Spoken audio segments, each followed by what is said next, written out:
Hello, good morning. তোমরা সবাই কেমন আছো? আশা করি তোমরা সবাই ভালো আছো, আমিও ভালো আছি। আজকে তোমাদের সাথে শেয়ার করব কদবেল মাখা।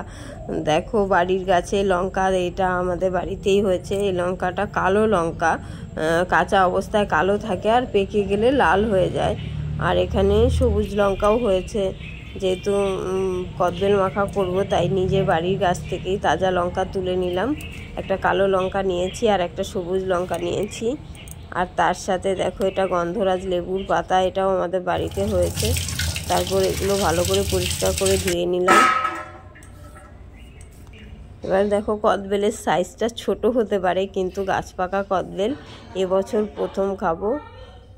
প্রতি বছরই খাওয়া হয়, কিন্তু কখনো গাছ পাকা হয়, কখনো কার্বেটে পাকা, কিন্তু গাছ পাকাটাই খেতে অনেক ভালো লাগে। তারপর দেখো, কদবেলটা ভেঙে নিয়েছি। কদবেলটা একটু বেশি পেকে গেছে, পেকে একদম কালো হয়ে গেছে। দেখো, তারপর কদবেলটা ছাড়িয়ে নিয়েছি। ছাড়িয়ে বলতে খোলা থেকে বের করে নিয়েছি বেলের। তারপর পরিমাণ মতো লবণ, চিনি, মেয়ে যেহেতু খাবে ভাবছি একটা লঙ্কাই দেব, আর সামান্য পরিমাণে সর্ষের তেল আর কাঁচা লঙ্কা দিয়ে দেখো সুন্দর করে মেখে নেব। দেখেই জিভে জল আসছে, কাঁদে কাঁদে খেতে ইচ্ছে করছে। কমেন্ট করে অবশ্যই জানাবে।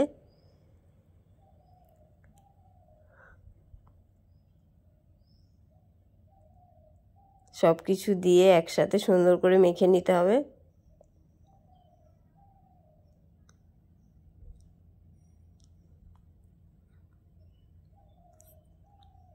রেডি হয়ে গেছে দেখো কদবেল মাখা। দারুণ হয়েছিল খেতে।